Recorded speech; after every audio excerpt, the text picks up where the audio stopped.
This is the Qtv Nightly News, which is also on Q Radio 103.3 FM, and I am Lolly M. Camara. Thank you for joining us. Here are the headlines.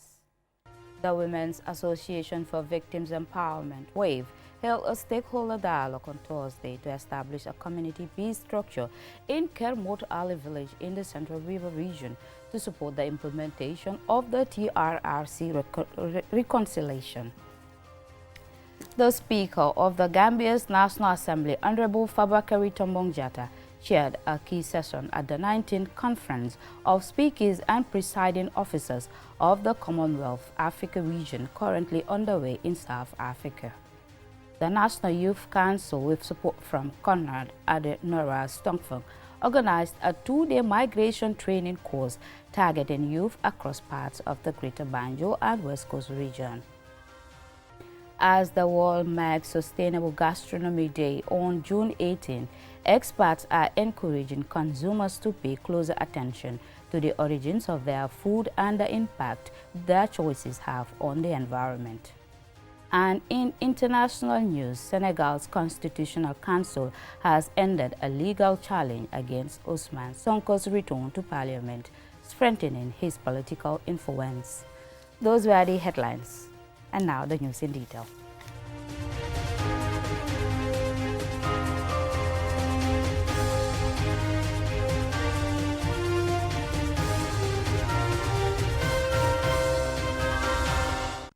The Women's Association for Victims Empowerment, WAVE, held a stakeholder dialogue on Thursday to establish a community peace structure in Kermot Ali village. The initiative supports the implementation of the Fruit Reconciliation and Reparations Commission TRRC's recommendations.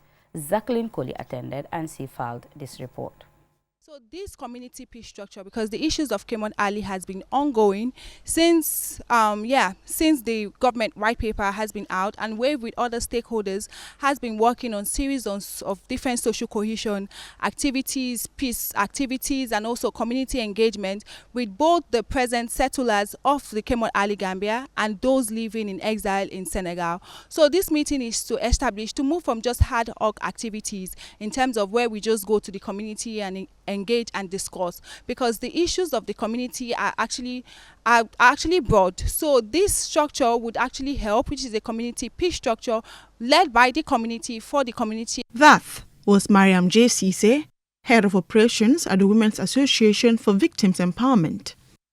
The Truth, Reconciliation and Reparation Commission TRRC examined the conflict under its findings on attacks against religious freedom. The Commission found that members of the legal sect in Kermot Ali were subjected to persecution, forced displacement, and violations of their religious rights during the regime of former President Yahya Jammeh. According to the TRRC, the removal of sect members from Kermot Ali and their subsequent displacement amounted to deportation and constituted a violation of both national and international human rights standards.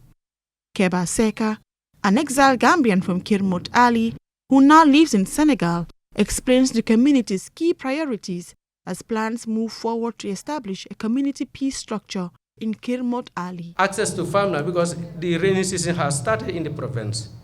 So composing this peace structure as quickly as possible will lead the way for negotiation for accessing certain pieces of land as a way of relief and closure for the exiled victims of Kermot Ali. Is safe access and access to unoccupied properties. This remains a priority for us. Mariam J. Cisse elaborates on the aspiration of Kermot Ali's exiled residents. Now, the question is not whether they should return home. That's their right. But it's when would the government actually support the implementation of this for them to be able to have their right to go back home. And they're not requesting that the present occupants should actually leave their homes. No. What they're saying is there are actually other parts of the communities that are not occupied. Can they have access to that? They're not requesting for the government to build. They're saying that they are going going to build it. They are going to start with building it.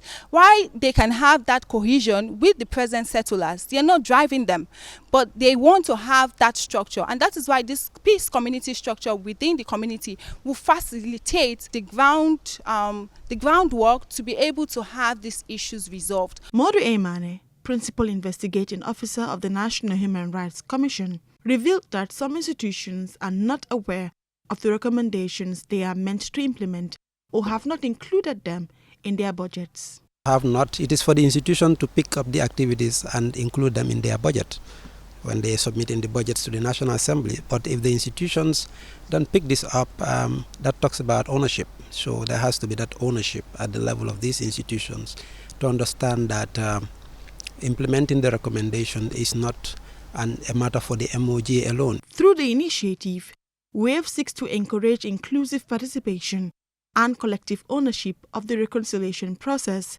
as communities work towards healing past divisions and building a more peaceful future. Reporting for QTV News, I am Jacqueline Collie. The Speaker of the Gambia's National Assembly, Honorable Fabakary Tombong Jatta, chaired a key session at the 19th Conference of Speakers and Presiding Officers of the Commonwealth Africa region currently underway in Khartoum, South Africa. The conference brings together parliamentary leaders from across the continent to discuss ways of strengthening democratic institutions and improving public confidence in governance. More in this report.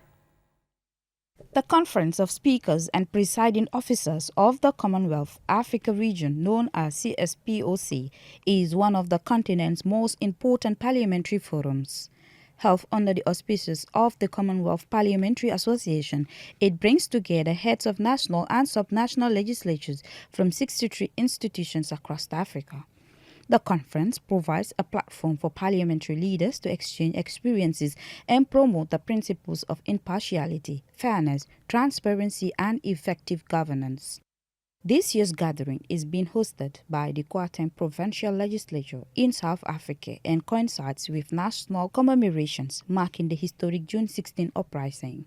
The anniversary honors the courage of South African students who protested apartheid-era education policies in Soweto in 1976, an event widely regarded as a turning point in the country's liberation struggle.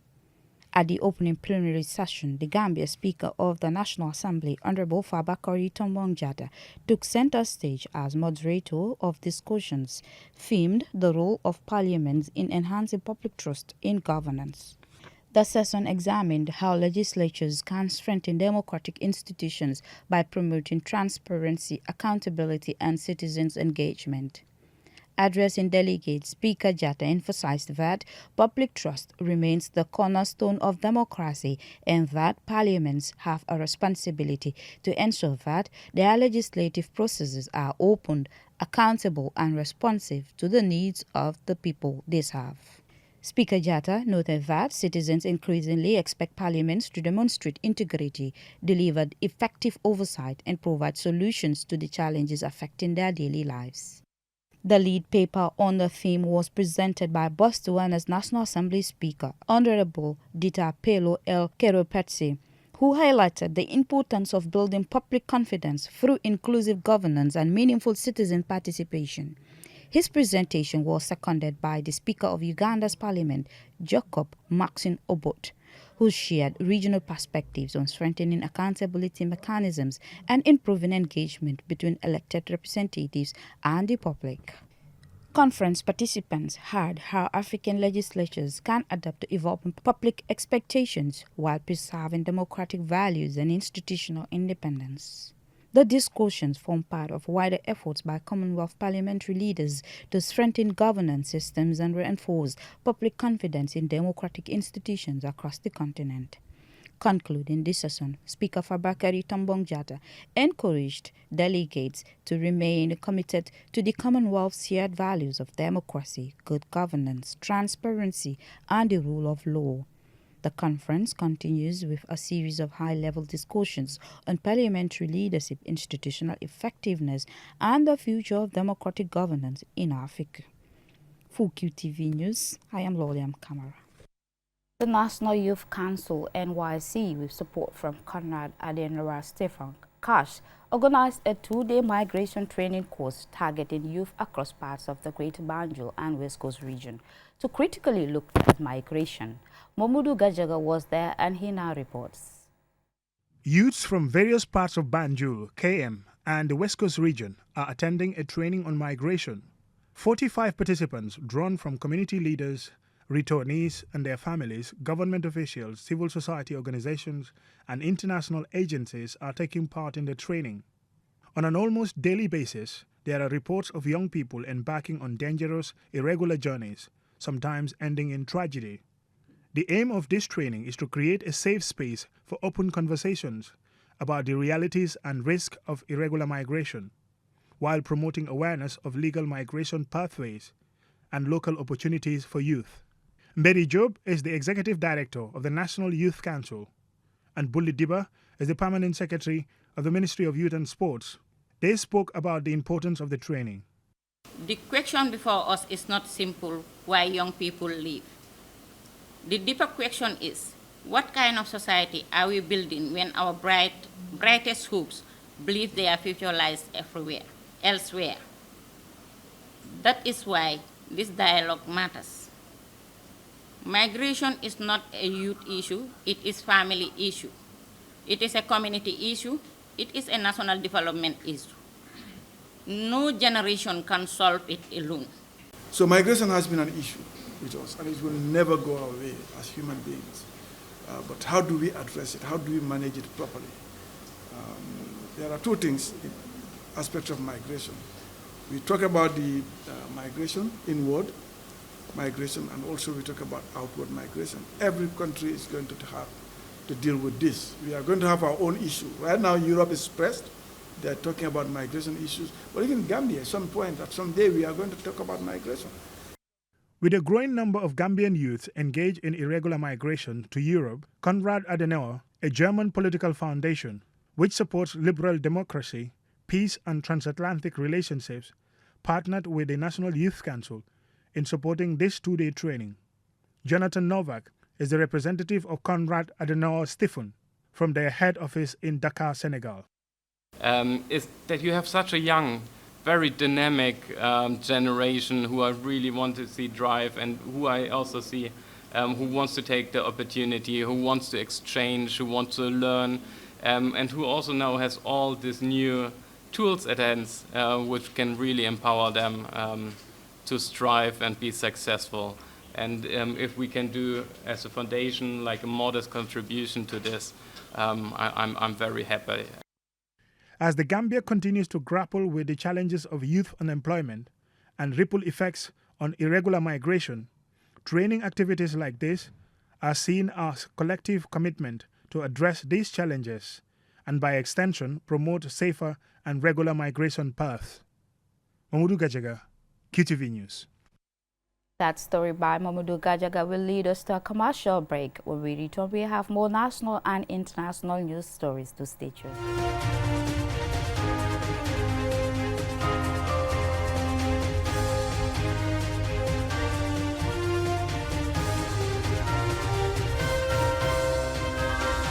Welcome back, and this is Qtv News, and I am Loli M. Camera. Here are the rest of tonight's stories.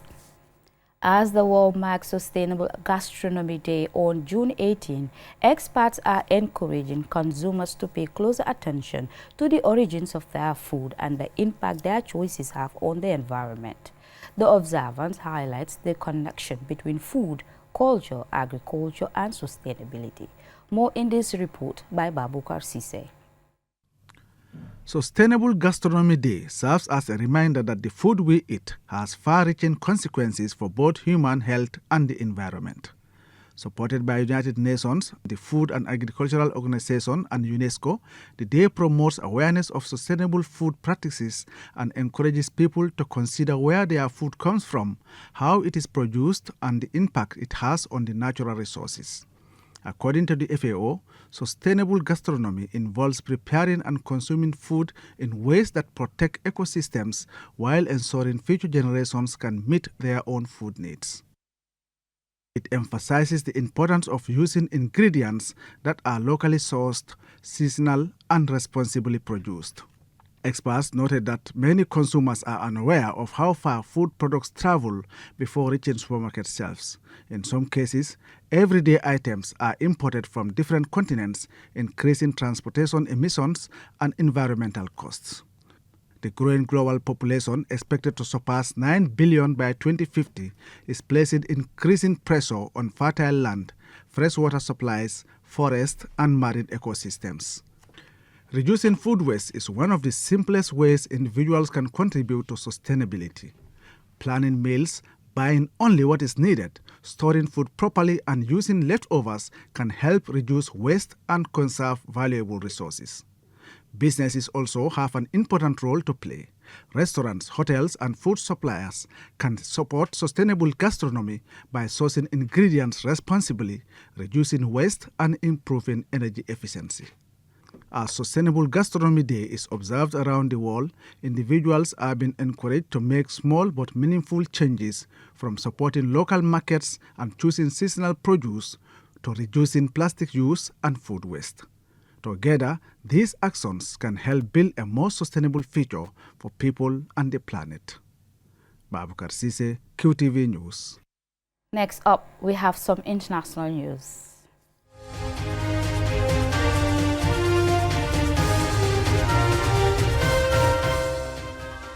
Senegal's Constitutional Council has ended a legal challenge against Ousmane Sonko's return to Parliament, strengthening his political influence.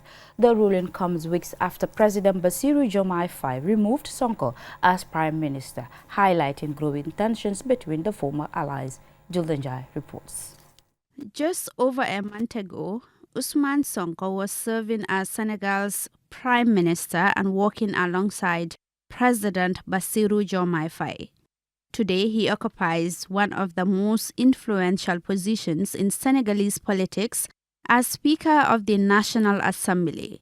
On Wednesday, Senegal's Constitutional Council declined to hear a challenge filed by opposition figures seeking to overturn Sonko's return to Parliament.